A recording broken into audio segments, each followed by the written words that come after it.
Hey, good evening. Dr. Alan Christianson here with you, and welcome to the discussion on thyroid. So let's talk thyroid. Uh, Many of you sent in questions in advance. I've got those queued up, and I'll jump on those too. And if I see live questions come in, I'll give those some attention. Quick backstory. So my name is Dr. Alan Christianson. Nice to be with you. I am a board certified naturopathic endocrinologist, and it's been just about 30 years within a couple months actually, just about 30 years of focusing on thyroid treatment. So I did full-time medical practice for a big chunk of that time, and during that, it's really been a focus on Hashimoto's, hypothyroidism, and Graves' disease primarily. And the high-level thing that I'd really love you to take away is that thyroid symptoms are real. They're a big deal. They're often underdiagnosed. They're often misunderstood. But with the right approaches, in nearly all cases, you can feel better. And in many cases, you can recover completely. And so often, the natural treatments are the best options. I would argue that in conventional and even natural medicine, doctors are often far too quick to think that medications are the only answer. There are often different medications that are used from one to the next, and they've got their place. But there's so much room for benefit from lifestyle, from diet therapy, from nutrients. And all the years of practice, I just see that more and more. So if you've ever been really struggling or frustrated or you tried everything, do not give up hope. You'd be amazed how much things still can help. So that's a quick preamble. The idea here is to give some good insights into thyroid concerns. Now, of course, I can't diagnose or treat in the context of this, but I can give some good overviews. I can often point people in the right direction, and I love to dispel myths and misconceptions. And in thyroid care, I think there's more than there are in many other facets of health, and there's some reasons for that we may get into. So that's kind of the preamble, the opening. I'll be on for 45 minutes or so. We'll see how it's all going. If there's still some lively questions, I may go a bit more, but I'll start with some of the ones that were sent in advance, and I'll keep an eye out for those coming in. I see a bunch of you here with me live, so welcome. Happy to have you here. And yeah, for starters, one of the ones that came in is hypothyroidism curable? If not, should we leave the remaining life with it, and how to live with it? Is hypothyroidism curable? So this is a really important question. And oftentimes many things hinge on definitions. So hypothyroidism, if you're here, if you've struggled with thyroid disease, that's not a new word to you. Hypo means low, and thyroidism is just thyroid. That means too little thyroid hormone. Now, curable. So we can think about that in terms of levels being normalized, in terms of symptoms being reversed. And we can even think about that in terms of the body doing better by itself. Yes, in nearly all cases, it is curable, and curable in all those definitions. Uh, Thyroid Secret Rebel here from Arizona. Hey, welcome, welcome. Great to have you. Yeah, the many years of practice, a lot of those were spent in Arizona, so dear place to me. So hypothyroidism. Now, an important point is that many things called hypothyroidism really aren't a lack in thyroid hormone. Here's what I mean. So we know about how much hormone your body is making by blood tests. And we look at TSH, we look at T4, T3. There's categories of all of these. So those are kind of the general categories. But the TSH is the earliest thing to indicate the body may be becoming hypothyroid in the future. So when the TSH goes up, that by itself doesn't mean you're hypothyroid. Boom. That's something that I see a lot of doctors really struggle with. The TSH is significant. It's an important test. It should not be ignored on either end. But it being high normal, it being above range, does not always mean hypothyroidism. Now, we use the term hypothyroidism to talk about things that may raise the risk of the thyroid shutting down. So the first thing to think about is that many things called hypothyroidism actually aren't hypothyroidism. They still can be sources of symptoms, but often from autoimmunity. Now, when the gland has really shut down, TSH scores are over 20, T4 goes way below range, and many become symptomatic. Now, studies on those situations show that about 50 to 60% of people can improve thyroid function just from diet. So in many cases, that can reverse just from diet. Now, in those to whom diet doesn't work, medications can be appropriate. And when done well, they can reverse symptoms. So that's the most extreme. That's called overt hypothyroidism. Most people who are told they have hypothyroidism, they have milder forms of it, most commonly what's called subclinical or suboptimal.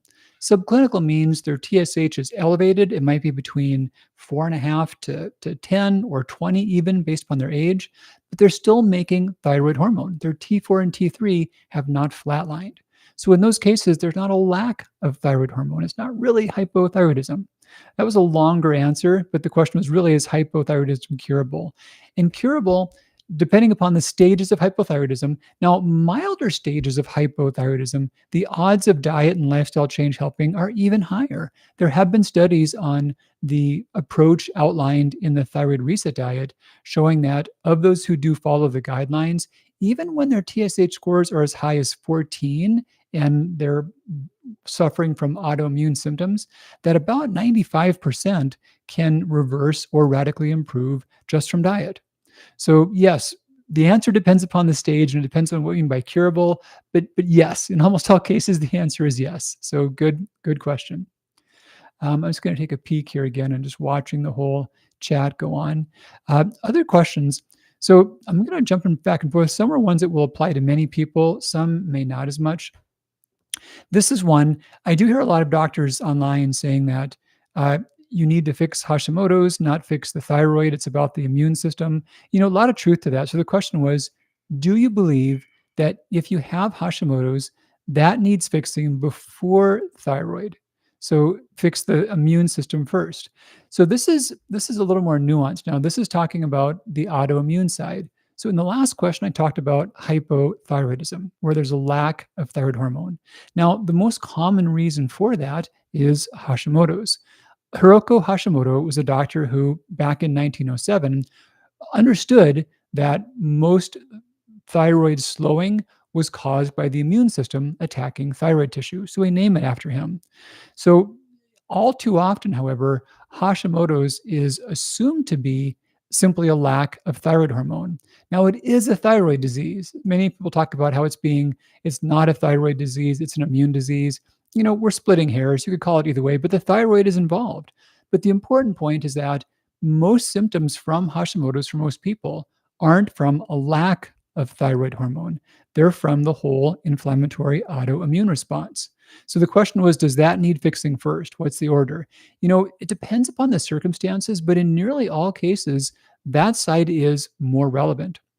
In the last one, I talked about overt hypothyroidism. So when the thyroid really has shut off all the way, if someone does not respond to diet, then they do need replacement of thyroid hormones. And I can take questions about medications, talk about those.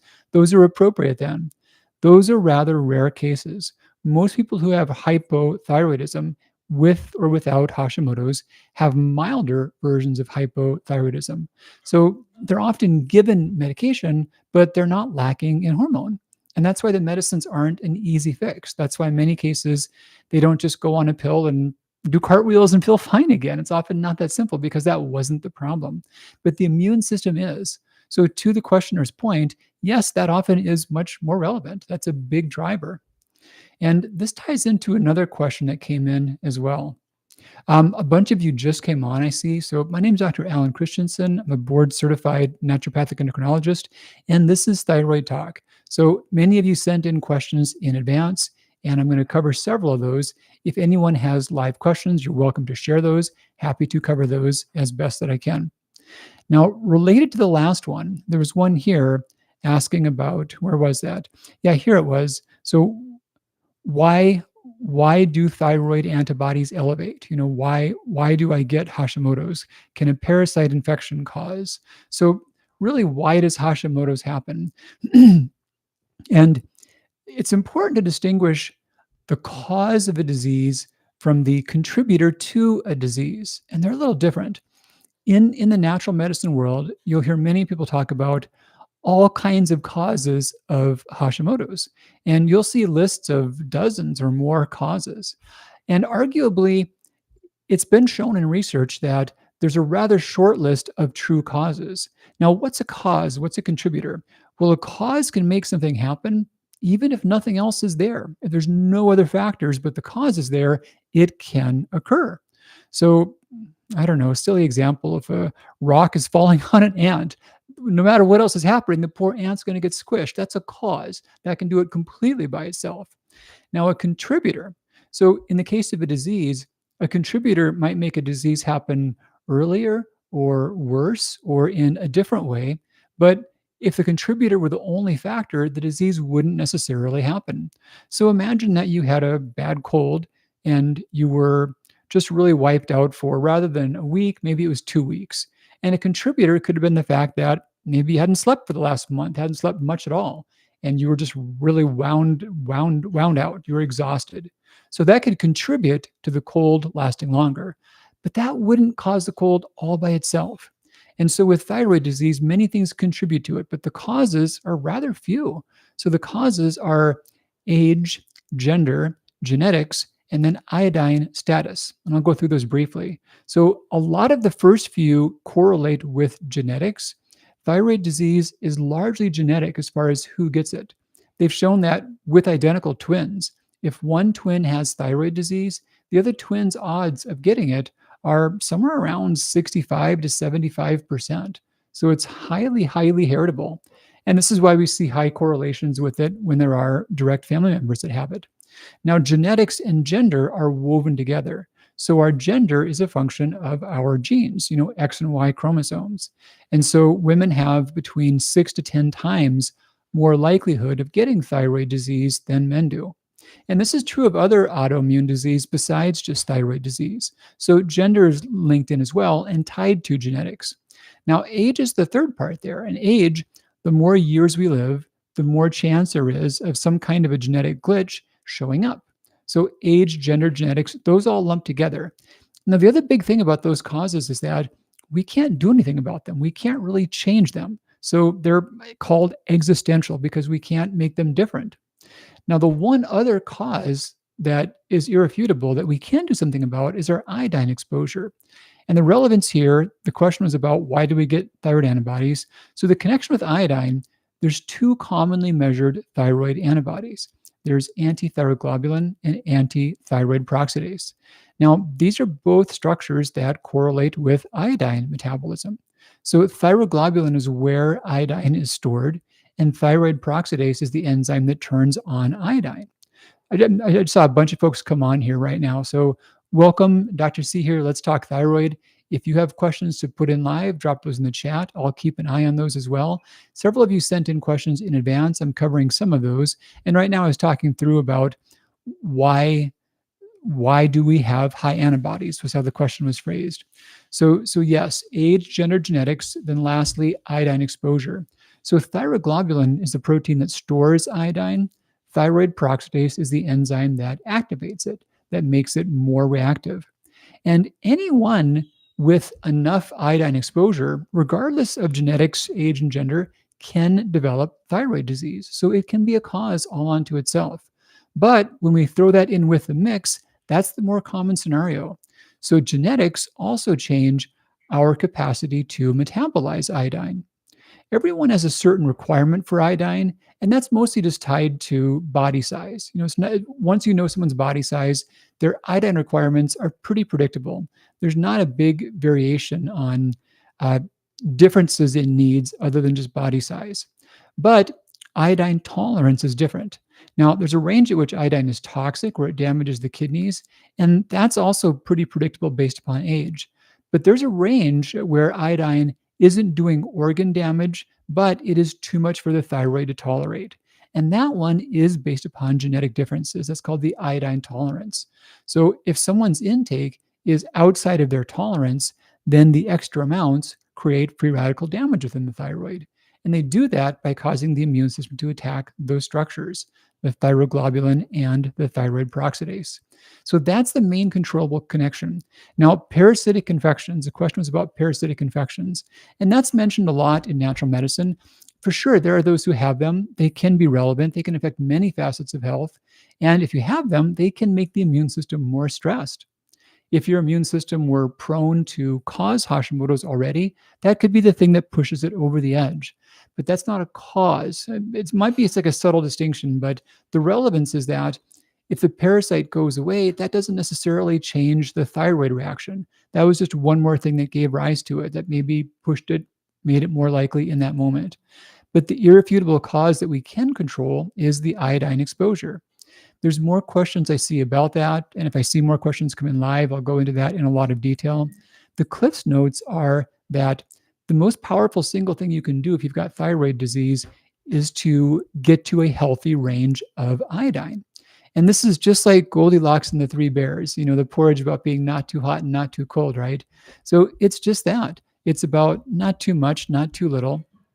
And thankfully, the range is rather predictable. It's kind of a narrow range, but it's rather predictable how much is a healthy intake. Now, the tricky part is you don't really see a lot of iodine labels on foods, and there's not a lot of exhaustive charts about iodine. But it's actually okay because we know the typical ranges in foods. It can vary, but if you know whether foods are generally low, moderate, or high sources of iodine, then you can do a good job predicting one's overall intake. I saw someone else on Shaquille Oatmeal. That's hilarious. Hello and welcome. Glad to have you here. Uh, Big fan of oatmeal myself. So yeah, we can do a pretty good job predicting whether foods are low, medium, or high. In the Thyroid Reset Diet book, I talked about that. And I talked about foods as green light, yellow light, and red light. In fact, I've got a free thing you guys can have. Let me drop this in the chat. I have a list of foods broken down by green light, yellow light, and red light. This is kind of a starter guide to the Thyroid Reset Diet. Also, some sources of hidden iodine to look for on ingredient lists. So I'm just going to drop that right in there. That'll just take you to a download. You just download that for free and you've got it. It's a quick start guide. But yeah, it breaks foods down into lower, medium, and higher. If you have thyroid disease, if you're struggling with it, the main thing is to focus on the lower iodine foods. And I call that the reset stage. That keeps you roughly about 50 to 100 micrograms per day. That's a pretty safe, healthy amount for most people. Thyroid meds change that. They've got iodine, but that's a good amount for reversing thyroid problems. And then also, once things have reversed, there's a little more leeway, and some of those moderate sources can be fine. So, free resource there you guys can check out and make use of. I've got many more questions sent in advance, but I've got one that just came in live, and I want to respect that and thank Gloria for being here with me live. So, Gloria, uh, this is a great question, Gloria. There's a lot of things we can talk about with this. So, thyroidectomy, thyroid was totally taken out. I'm assuming total. There's total and partial thyroidectomies. Used to be on 97.5 of nature thyroid. Since they discontinued, really been struggling to find the right dose. T4 only makes me sick. So, Gloria, yeah, there are many that do not have a thyroid. And a lot of the comments,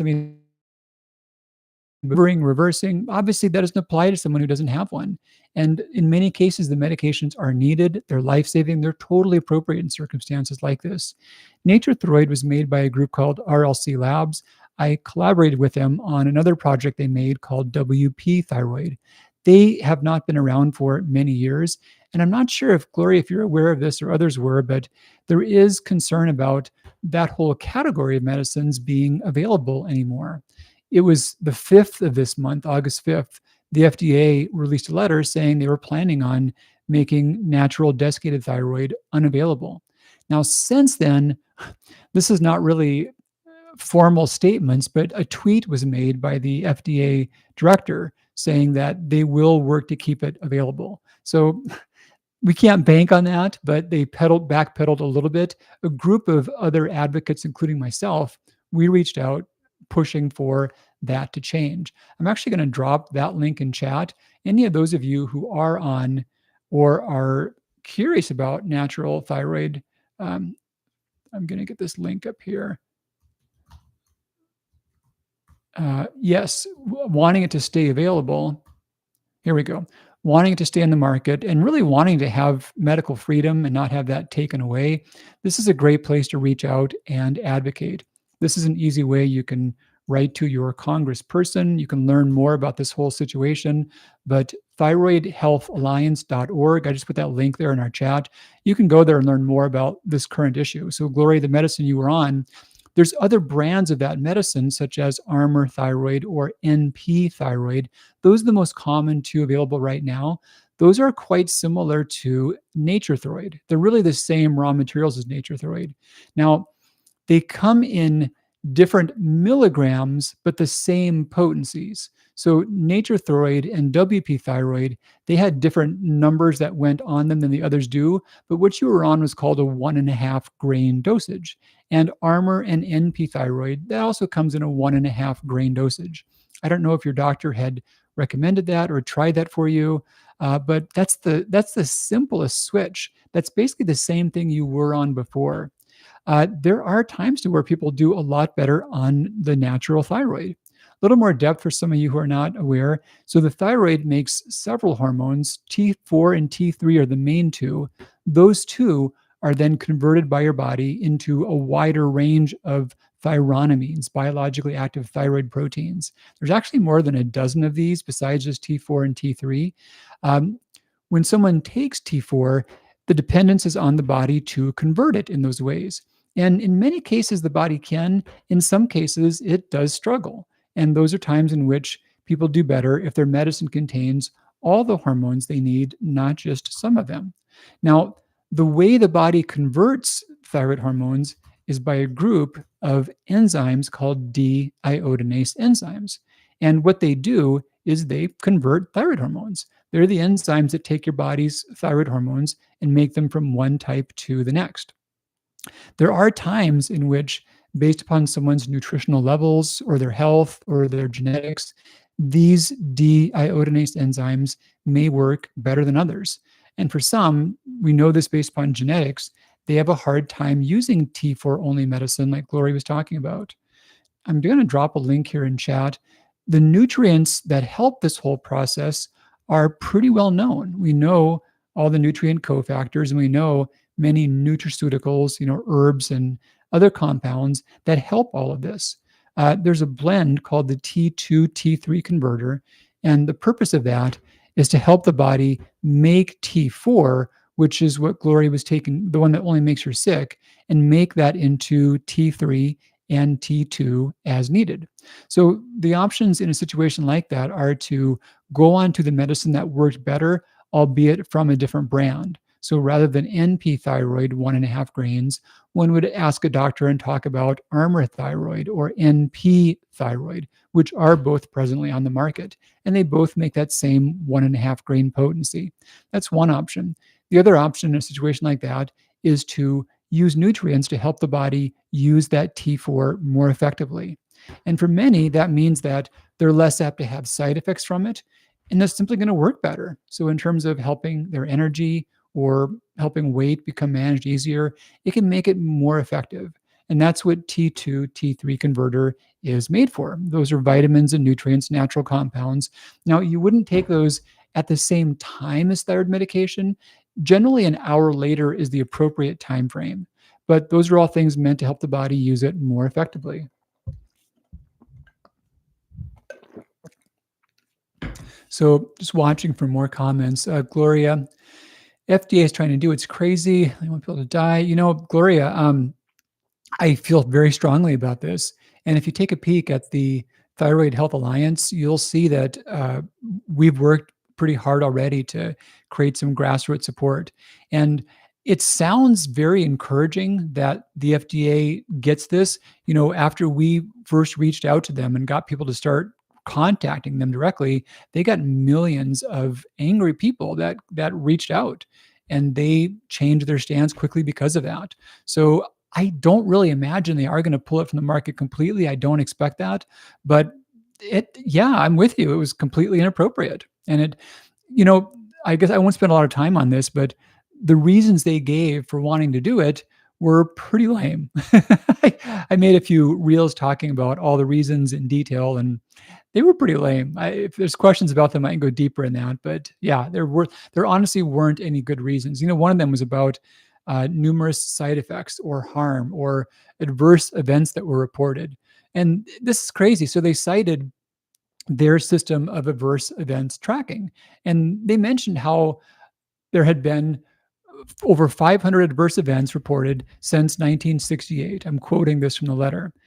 So I went on their adverse events tracking database. It's publicly available, and they were wrong. There was actually 2,300 adverse events for the various brands of natural thyroid since 1968. 2,300, scandalous, right? Well, if you looked at the synthetic versions of thyroid, what's the comparison? So the other versions of thyroid had over 77,000 adverse events reported in that same time frame. So that makes no sense. Now here's the thing. I think T4 is actually fine for many people. Probably not for Gloria, probably not for everyone, but it's actually fine for many people. But thyroid hormones are so exacting that they are not always made perfectly, or someone's not always given the right amount. And that's where these adverse reactions come from. But they're not things that are a unique problem to natural thyroid. They are just problems because thyroid medicines are not always perfectly made, not always perfectly used, and oftentimes or prescribed. So those are the main reasons for the adverse reactions. But yeah, I could go a long ways on this rant because Gloria, I'm very passionate about this too. But I want to make sure I'm sharing things that are helpful for you all based on what you're asking now and based on what you sent in before. So I'll stay on topic. If you rattle my cage about this, I'll keep going on it. I'm happy to. Marcy, I had a thyroidectomy about 8 weeks ago, and I'm heading towards RAI in 6 weeks. I'm wondering if you have any thoughts or advice about RAI and how to best get healthy afterwards. Marcy, I sure do. Yes. So you had a thyroidectomy 8 weeks ago. So now the thought is simply to make sure there is no residual thyroid tissue in the body. That's the idea behind the RAI. This is radioactive iodine, and this is a method of just ablating. Now, longer term afterward, the biggest thing is being on a lower iodine diet. Marcy, in the chat, one of the first links that I dropped in, it starts out cdn.shopify. That's just a PDF file. And that's some really good ideas about how to follow a low iodine diet. Part of the trick with that is iodine sneaks in a lot of places you wouldn't think. So that PDF that I shared with you, it talks about food, but also a lot of ingredients to look out for in supplements, in personal care products as well. And of course, salt is a big hidden source. So being aware of all your sources, that helps your body clear the radioactive iodine more quickly, is by being lower on iodine in general. So that's a really big action step. Now, there's many ways in which, with the thyroid being taken out, there's things that need to be done differently.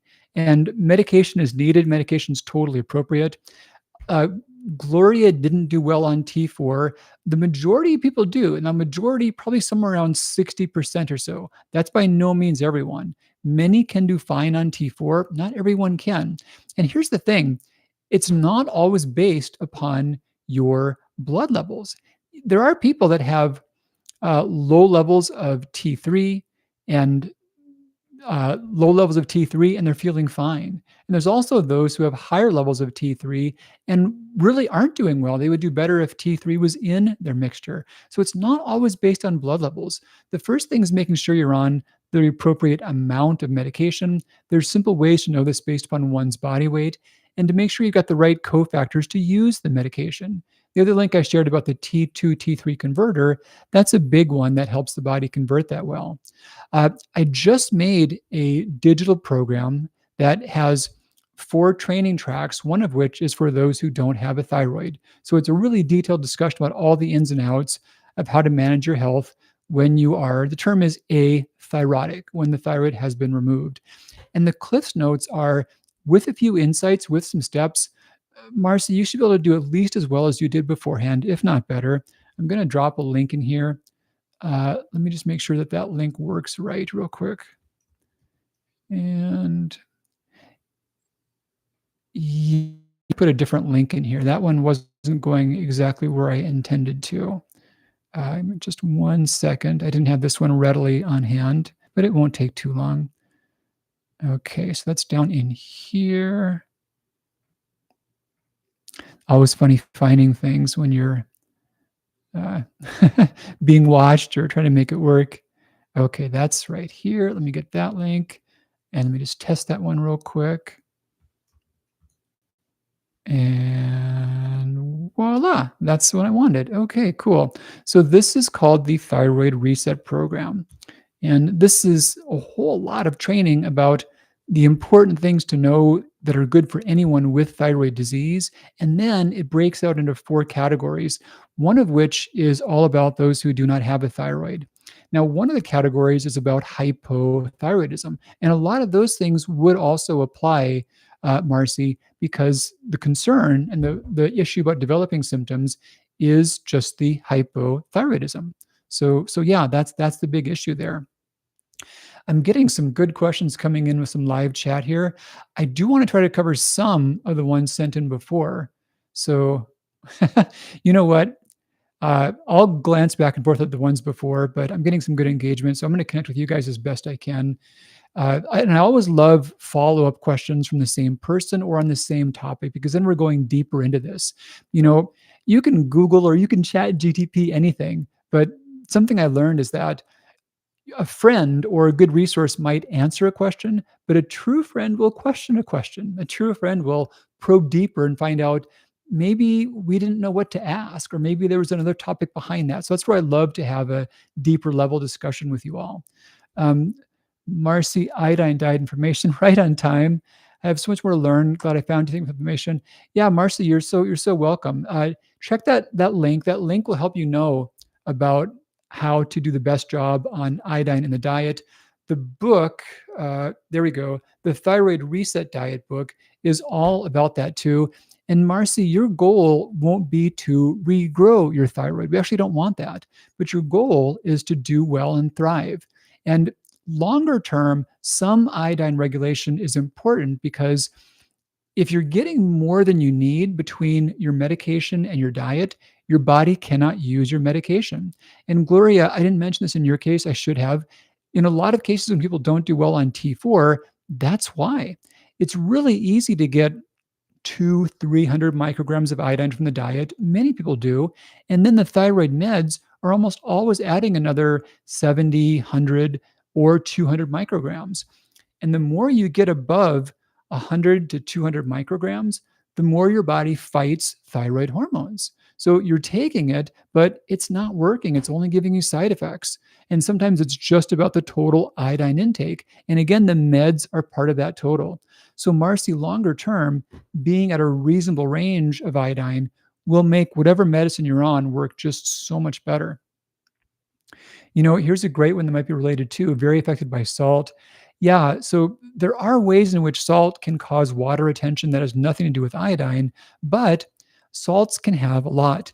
And some salt, iodine simply added in. Like there's the little girl on the Morton salt. Everyone's seen this image where she's got the umbrella, right?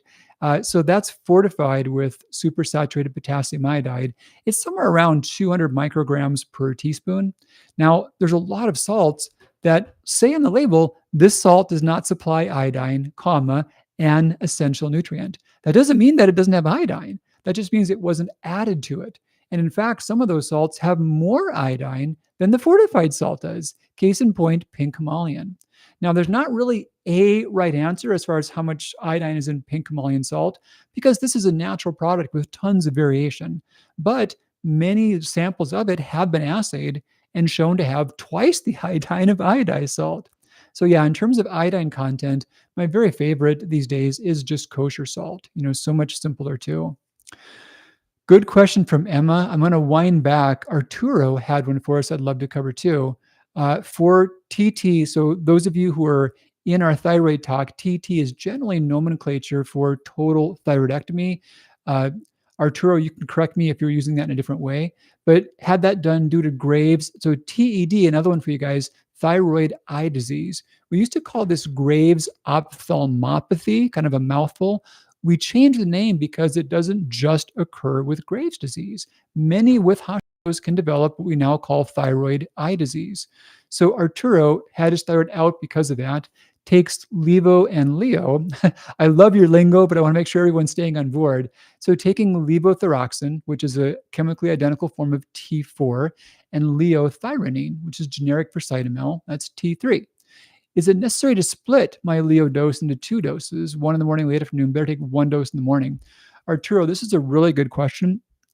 There are so, how often should a medicine be taken? And there's a whole science called pharmacokinetics that addresses this. And the answer is based upon how quickly a medication is eliminated. And we call that the half life of a medicine.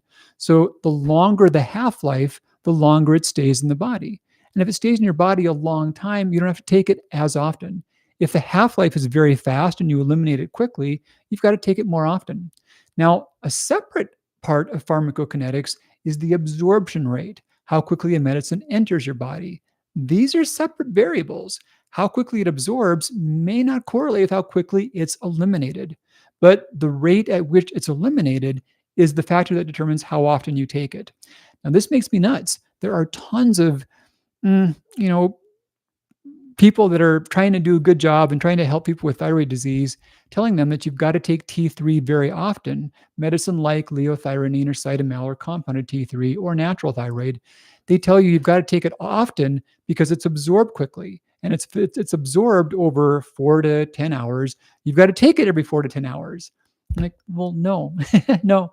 Pharmacokinetics 101, the dosing frequency is based upon elimination, not absorption. uh, Furthermore, thyroid hormones are circadian. They follow a daily rhythm. Our body has a lot that's released in the middle of the night, early morning, and then we shut them down as the day goes along. So, in endocrinology, one of the biggest tenets is that we want to replicate how the body works in a state of health. We want your body to work just like it would if everything did what it should on its own. And to that end, thyroid hormones are done once daily so that we mimic the body's normal circadian cycle, even T3. The elimination of T3 is a 24 to 36 hour half life. That's the half life. That doesn't mean you got rid of all of it in a day. It means you got rid of half of it in a day. And when you take a dose every day, you achieve a steady usage of it. It doesn't mean your blood levels are steady because that's not how it's used. It's used within the cells. So the elimination cycle is how the dosing frequency is based in medications, not the absorption schedule. So long answer. And yeah, full dose in the morning. Now, the other difference is that there are those who take the dose of medication at nighttime, at bedtime, but once a day is the best way to mimic the body's own circadian cycle. Okay, so following up on more threads and related comments, Emma, do T3 meds contain iodine too? Any good brands that don't contain lots of fillers? So yes, so thyroid hormones, the iodine, the 3 is iodine and 4 is iodine. Those are iodine atoms per molecule. Now, you really wouldn't base the decision of which category of thyroid medication you would take based upon the iodine content.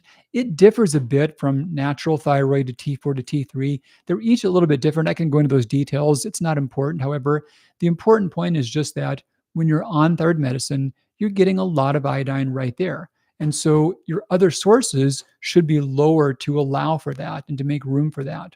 And lots of fillers. So T3, one quick point, Emma, T3 should not be taken by itself. The term is monotherapy. So some types of thyroid hormones can be taken, that's all you're taking. Other types are done in a combination. Arturo takes T3 and T4. He does combination therapy. That's legitimate. And there's certain ratios that are better than others, but combination therapy is legitimate. Monotherapy is legitimate for some medications. So T4 can be. It wasn't a great fit for Gloria. There may be ways by which if she changed her iodine intake or did something like T2, T3 converter to help her body's deiodinase enzymes, maybe it worked better, maybe not.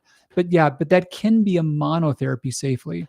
Natural thyroid, barring pregnancy or elderly age, can be a monotherapy for many people. T3 can combine with T4, but it's not meant to be a monotherapy, not meant to be one to be used all by itself. So that's a quick distinction right there. And I say that because I want to make sure that you're not on T3 as monotherapy. Many people are. It's just simply not safe for a lot of reasons I could expand upon, but not recommended. Yes. So binders or fillers. Now there's brands of thyroid medication. We don't have a lot of brands on the market. And natural desiccated T4, T3, those are our categories. There are compounded and there are some weird over the counter things. I can go into those if questions arise about them. But of these main brands, the only options made without binders or fillers are in the category of T4. And that's a medication. Well, actually, two of them, I guess. There's Tirosint and then Thyroidity. So those are both liquid versions of thyroid medication. Tirosint makes a gel cap and also a dose tube, kind of like a little creamer cup. In each little one, you pop it open and you swig it, and that's your dose for the day. It's liquid. Thyroidity has a dropper vial, and you squeeze a measured amount for the dose. So those don't have binders or fillers. Thyroidity does have some preservatives and stabilizers. Tirosint does not. There's nothing like that in the category of T3 medications. So yeah, there's compounded forms. I could talk about those. Generally not a fan, but there's not versions that are free of binders or fillers in the category of T3. Okay. So good question. Other questions that were sent in advance. I have many of them here, and I want to jump into a few more of those. If I see more live ones, I'll give those preference.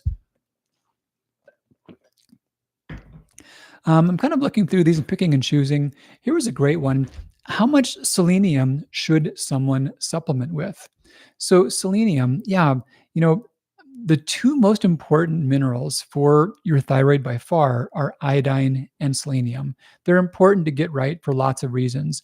I'm going to drop a quick resource in our chat. I wrote a crazy detailed blog about selenium. So as deep as you want to go in this, you can go a long ways. And this blog will take you there. Um, Arturo's got a really good question. I'm chomping at the bit to get into, and I will, but I'm going to briefly mention the selenium thing. So how much should someone supplement with? I love a little bit. I made a thyroid 1-a-day multi called Thyroid Daily, and I put 50. Is that right? I should get my numbers right. I've got my glasses on. It's still kind of small print. Yeah, I put 55 micrograms in that. And a couple of the other formulas, like antibody support, I put a little more in. There are times to where slight amounts extra are good, but I like the amount in supplements, and that was the Thyroid Daily. I like the amount in supplements to cap somewhere around a couple hundred micrograms. 100 is a nice, 50 is fine. 100 is okay in some cases. You don't really want to exceed 200 in supplements. There really isn't a problem on getting too much in most dietary sources, including Brazil nuts. There are some exotic things that are different, but by and large, diet's not a problem for too much. But upper limit is about 300 for the amount in supplements, and more is not better. I can give more depth in that if need be. But Arturo's got one that I'm just eager to get into right now. So is T2 beneficial to take if I'm taking thyroid medication? I am so happy you asked me that, Arturo. So T2, if you rewind a bit, I talked about T4 and T3. I don't think I said T2, but I mentioned thyronomines. I mentioned there's dozens of other thyronomines. T2 is one of those, one of the better known of those. Now, this is a biologically active thyroid hormone. It has many effects upon the liver and upon the heart. It can also affect basal metabolic rate. Now, the curious thing about T2, it doesn't lower TSH scores, and it doesn't change T3, T4 scores. So we can't really see it that much when you're taking it. Now, it's actually not fully legal. It's not. Most legitimate supplement manufacturers will not touch it and will not make it and will not insure it. We don't know how much the body uses of it. It does occur naturally in natural desiccated thyroid. The body does convert it. The body actually makes it out of reverse T3. Kind of a fun fact. We don't make T2 out of T3. We make it out of reverse T3. So we actually need reverse T3. I could go down that path a little too a ways. But you can find it. One company has made it into a cream, also into pills. You can buy it, and bodybuilders have bought it. And they've done studies on this, and they've shown that if you take enough T2, it may raise your metabolism. But it does also cause cardiomyopathy, as in irreversible cardiac damage.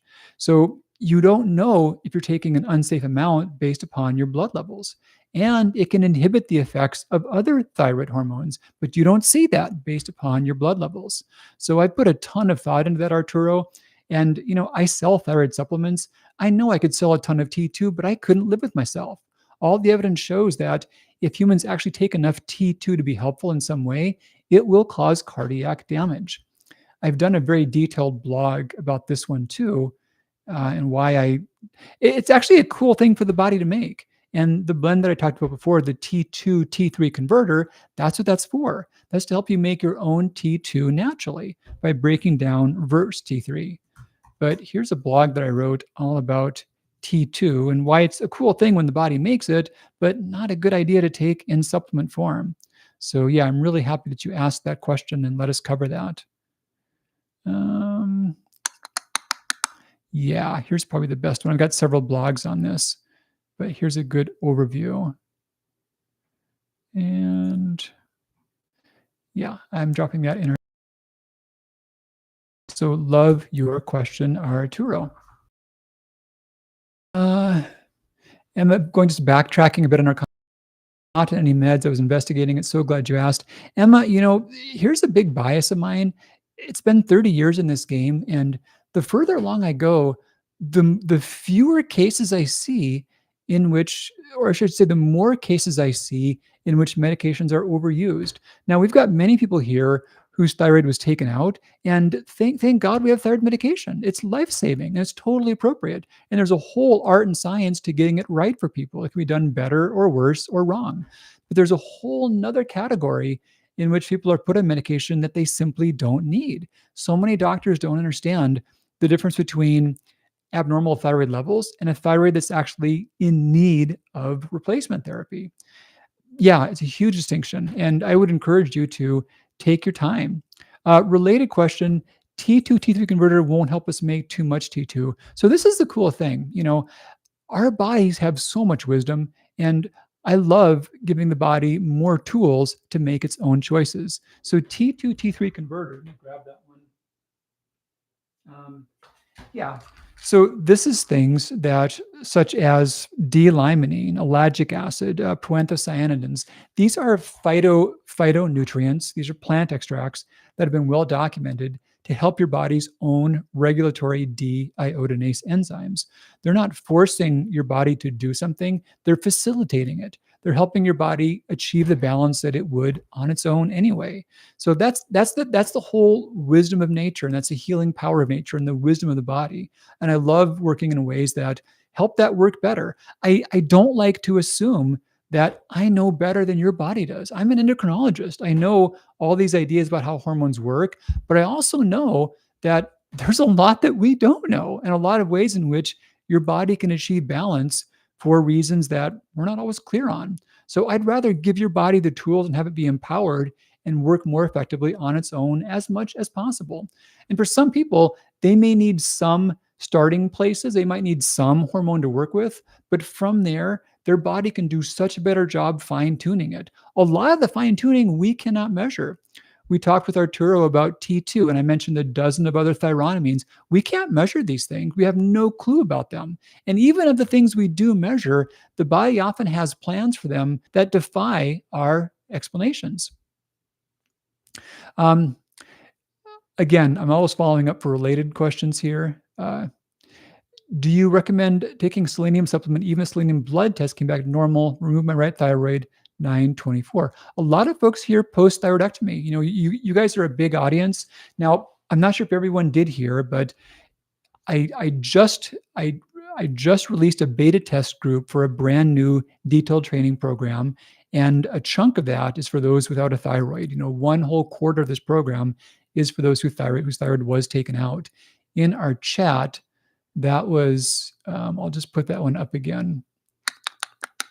It's 40 modules of in-depth training and a whole lot of other guidance along with that, quizzes, assets, resources, and it's like $19. It's like super cheap, but it's a ton of good information. So that's there, and way more resources for those without a thyroid. You see a lot of stuff for those who have Hashimoto's or hypo, but not a lot of it is for those who don't have a thyroid. Well, this is for you all, really detailed. Now, Should you take selenium? Does it help even if your blood levels are normal? And this is the thing. So if you have Hashimoto's, hypothyroidism, lack of thyroid, Graves' disease, a little selenium does help. An overdose does not. But yeah, in the one a day that I made is something that's good for anyone on a daily basis, Thyroid Daily. And it's got 55 micrograms of selenium. That's a nice complement to dietary selenium, but it's not excessive. So yes, that is good.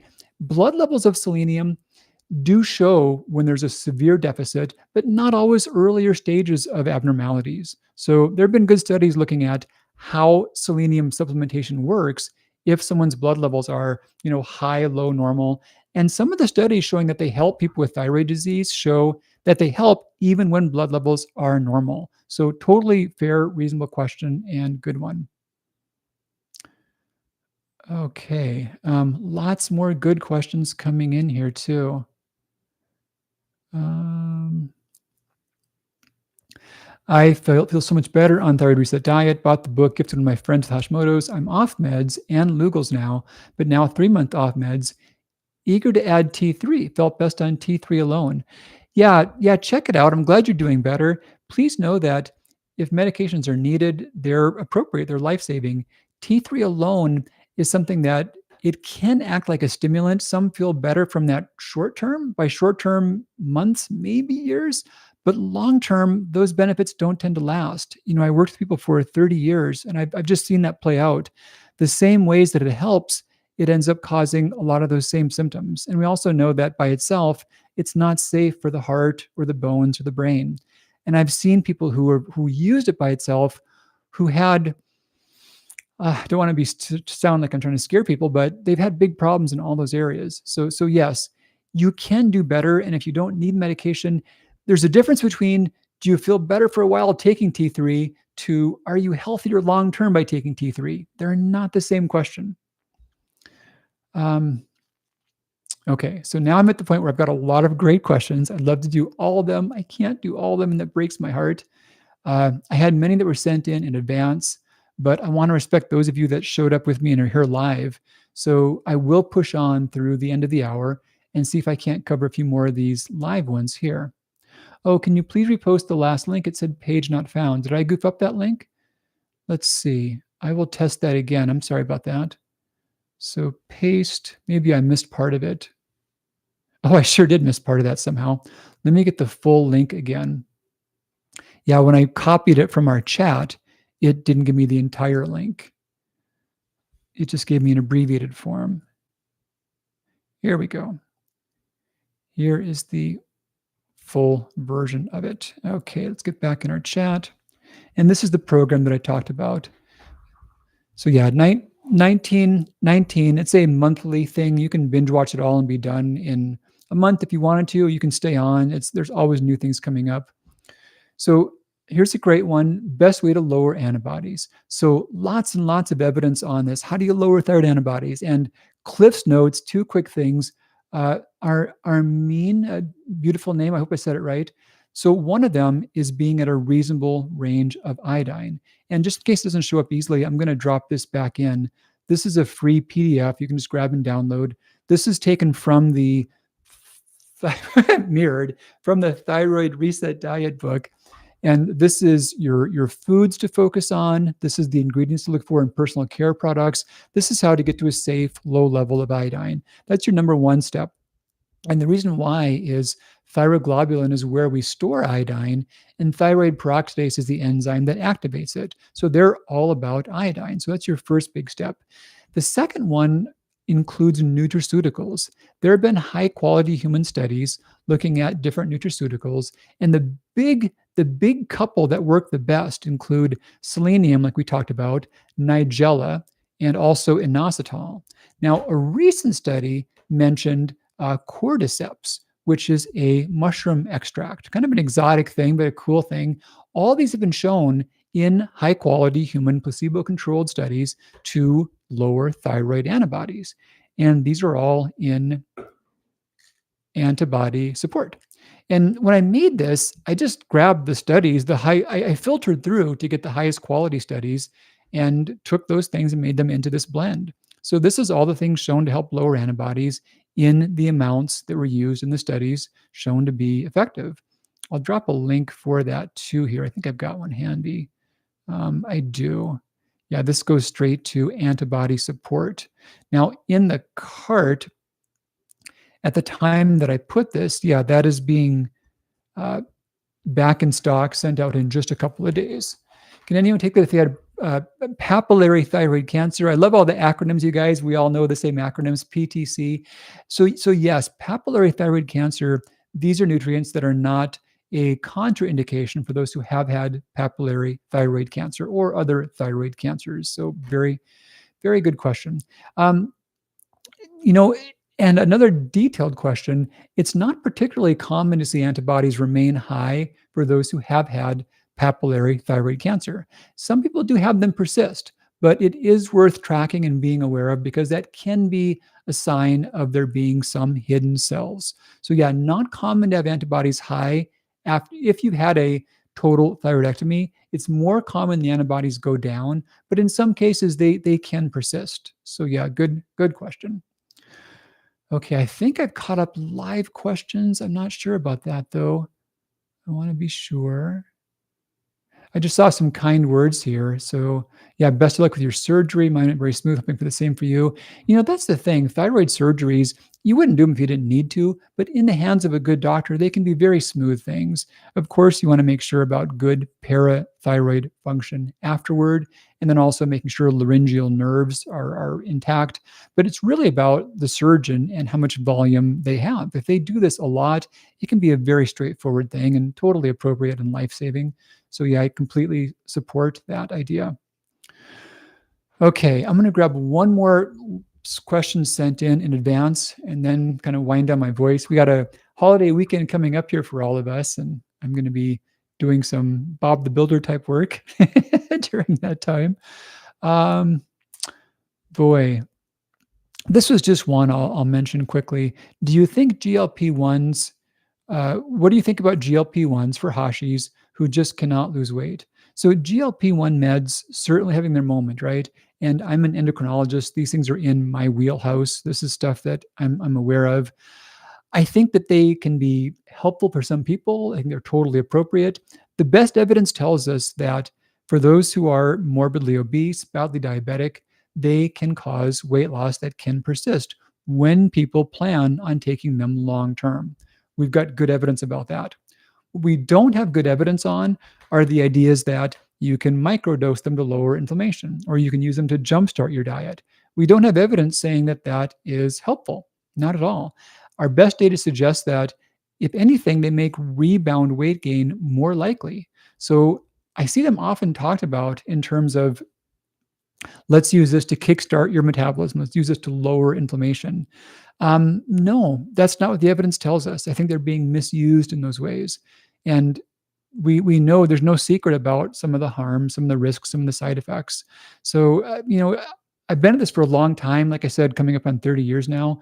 It's kind of a dark joke, but the joke is that the early bird gets the worm. You guys have heard that, right? Well, the tagline is the second mouse gets the cheese. You think about that, right?